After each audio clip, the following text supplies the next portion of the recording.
Alabado sea Jesucristo, sea por siempre bendito y alabado. Ven Espíritu Santo, ven y llena nuestros corazones para que en la lectura fervorosa de la palabra de Dios podamos encontrar alimento para nuestras almas y luz para nuestro camino. Queridos amigos, vamos a leer juntos el Evangelio de San Marcos, capítulo 1, versículos del 14 al 20. Son las primeras o una de las primeras palabras de Jesús en el Evangelio. Jesús que sale a la predicación, que sale a decirnos y a mostrarnos el camino de la felicidad y el camino del cielo. Dice así: Después de que San Juan fue entregado, Jesús se marchó a Galilea a proclamar el Evangelio de Dios. Decía: Se ha cumplido el tiempo, y está cerca el reino de Dios. Convertíos y creed en el Evangelio. Pasando junto al mar de Galilea, vio a Simón y a Andrés, el hermano de Simón, echando las redes en el mar, pues eran pescadores. Jesús les dijo: Venid en pos de mí y os haré pescadores de hombres. Inmediatamente dejaron las redes y lo siguieron. Un poco más adelante vio a Santiago, el de Zebedeo, y a su hermano Juan, que estaban en la barca repasando las redes. A continuación los llamó, dejaron a su padre Zebedeo en la barca con los jornaleros y se marcharon en pos de él. Jesús proclama, en primer lugar, que se ha cumplido el tiempo, que está cerca el reino de Dios. Jesús se autoproclama como el cumplimiento del tiempo de Dios, como la presencia del reino entre los hijos del Padre. Se ha cumplido el tiempo, constata que ha terminado el tiempo de la oscuridad, el tiempo de las tinieblas. Ha terminado el tiempo en que los hombres habían de buscar a Dios casi a ciegas, solo con la luz de la razón, pero sin el auxilio importantísimo de la fe. Se ha cumplido el tiempo. Dios ya se ha cansado de ver a sus hijos sufrir. Dios ya se ha levantado de su trono y ha bajado a la tierra. En Cristo, su Hijo, a quien ha enviado para nuestra salvación. Se ha cumplido el tiempo de la oscuridad, el tiempo del pecado, el tiempo de las tinieblas, el tiempo del poder de Satanás. Se ha cumplido. Se ha cumplido porque Cristo ha venido a nosotros. Cristo es el cumplimiento.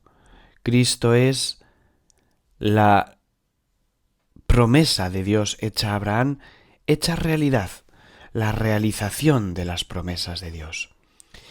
Pero hay un segundo paso. Lo primero lo pone Dios, se ha cumplido el tiempo y está cerca el reino de Dios. Lo segundo depende de nosotros.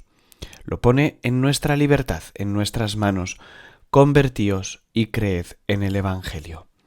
Convertid vuestro corazón y tened fe. Mirad, queridos hermanos, hay una gran herejía ahora en el seno de la Iglesia que consiste en pensar que la vida de fe es secundaria, que lo importante es el amor. Yo lo oigo todos los días. No, si lo importante es querernos. ¿Qué más da que creamos o no creamos en que Dios era uno o era trino, o si la Virgen fue virgen o no fue virgen? Lo importante es que nos queramos. Ese es el dogma del 2024. Juntos como hermanos. Y punto. Y entonces organizamos encuentros ecuménicos que ya no son encuentros ecuménicos. Son otra cosa, son la herejía del encuentro ecuménico. Son la mentira. Son vamos a juntarnos a rezar. No sabemos a quién ni por qué, porque cada uno creemos en una cosa distinta, pero como el dogma es que lo importante es querernos, y hemos reducido el Evangelio a esta gran mentira, lo importante es querernos, se nos ha olvidado la predicación auténtica de Jesucristo. Se nos ha olvidado que a lo que Él nos llama es a convertirnos y creer en el Evangelio. Creer en el Evangelio. No son ideas, no son teorías, no es ideología. Ideología es lo que ellos están proponiendo ahora. Ideología es lo que están metiendo en la Iglesia a golpe de remo, destruyendo la fe del Evangelio de Jesucristo. Creed. Claro que es importante aquello en lo que creemos. Cuando tú vas a una religión porque te quieres apuntar, hablando en términos muy básicos, lo primero que preguntas es, oye, ¿y cuál es el credo? ¿Cuál es vuestra fe? ¿En qué creéis? ¿Cuál es vuestro ideario? ¿Cuáles son vuestros estatutos? No, pues nosotros creemos que la energía eléctrica forma parte de la espiritualidad del alma. Yo qué sé. Preguntas por la fe, por el credo. Cuando tú llegas a la Iglesia Católica, preguntas, oye, ¿cuál es vuestra fe? Y si el que te responde realmente es católico, porque se ha convertido y cree en el Evangelio, te tiene que presentar la Sagrada Escritura, el Magisterio de los Santos Padres, te tiene que presentar el Catecismo de San Pío X, te tiene que presentar todos los decretos y documentos de todos los concilios ecuménicos, porque ningún concilio ha anulado nunca el anterior. Todos siguen en pie, todos, el de Nicea, el de Constantinopla, el de Éfeso, el de Trento, por supuesto, fundamental. Y a partir de ahí te dice, esta es nuestra fe. Esta es la fe de la Iglesia. Y tú dices, ¿me convierto o no me convierto? ¿Creo o no creo? Jesús nos ha dicho, se ha cumplido el tiempo. Convertíos y creed.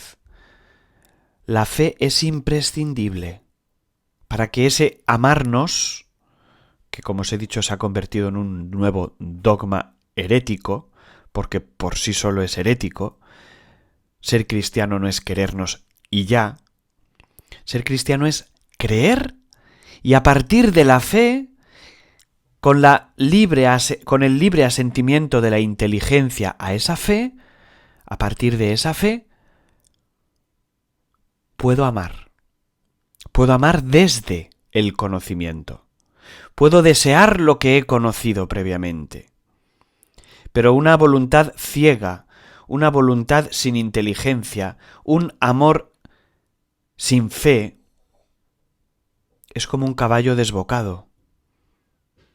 Es el relativismo puro. Jesús ya desde sus primeras palabras en el Evangelio de San Marcos, fijaos, capítulo 1, versículo 14, se ha cumplido el tiempo, estar cerca el reino de Dios. Convertíos y creed. Jesús no dice quereos mutuamente, eso lo viene después, cuando la fe ya está asentada en el corazón de los apóstoles. Y luego pasa junto al mar de Galilea, Simón, Andrés, Santiago y Juan, los 4 primeros apóstoles. Les llama para que el mundo se convierta y crea. Queridos amigos, hoy la fe está siendo atacada. Benedicto XVI decretó el año de la fe en el 2012 o 13 con el deseo de que volviéramos a las raíces y a los orígenes de la fe, que no nos la dejáramos arrebatar por nada ni por nadie. Hoy, 2024, esta misma fe que creíamos cándidamente hace 11 años, que sería la fe de siempre, que sería respetada y cuidada en todos los ámbitos y por todos los pastores, hoy nos damos cuenta de que está en grave peligro, de que muchos creyentes la han perdido desde hace mucho, pero especialmente en los últimos años, la han perdido víctimas de esa falsa doctrina en la que se antepone el amor ciego a la fe confiada, a la formación en la fe, al conocimiento del verdadero y único Evangelio de Jesucristo. Queridos hermanos, seguimos en la batalla, una batalla que es de Dios, no nuestra, una batalla que ya está vencida, ya está ganada. Cristo ha vencido, venció en la cruz. El mal, la enfermedad, la muerte, la mentira, el pecado, todo ha sido destruido en la cruz y a nosotros los católicos nos toca permanecer fieles. Como decía San Juan Pablo II, aunque volvamos a ser 12, no pasa nada. Fieles a la verdad, fieles a Jesucristo, fieles a su Evangelio, fieles a lo que nos conquistó cuando entramos en la Iglesia Católica, que era una doctrina firme, una doctrina clara, un conjunto de dogmas perfectamente interconectados entre ellos, donde la armonía y la belleza nos cautivaron en la medida en que estudias teología, que es el estudio de la fe. Te vas maravillando más aún de la coherencia de la fe, de la belleza de la fe, de cómo está todo absolutamente conectado y de cómo cuando atacas un principio de fe, ya sea en la dogmática, en la moral, en la espiritualidad, en la liturgia, cuando revientas un punto, aunque sea pequeño, de la fe, todo empieza a caerse, todo empieza a desmoronarse, porque la fe es un conjunto orgánico de verdades. No puedes alterar una verdad de fe sin alterarlas todas. Si, por ejemplo, se te ocurre decir, o a alguien se le ocurre decir, que los actos morales, empecemos por la moral, que los actos morales ya no son buenos o malos en sí, sino que dependen de las circunstancias y que en algunas ocasiones pueden incluso bendecirse, lo que antes y lo que siempre se ha llamado pecado, incluso pecados contra la naturaleza, incluso pecados que claman contra el cielo. Si tú afirmas eso, que hay situaciones en las que el pecado deja de serlo, por la situación misma,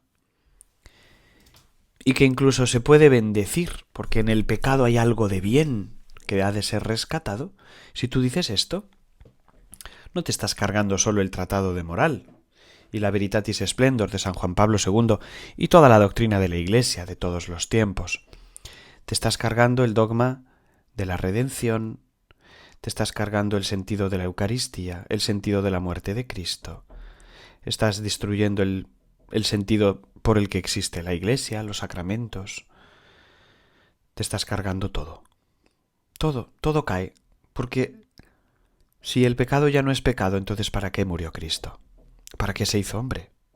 ¿Para qué nos habló tanto del pecado? Si resulta que la Iglesia ha estado equivocada durante 2000 años y resulta que es ahora donde hemos descubierto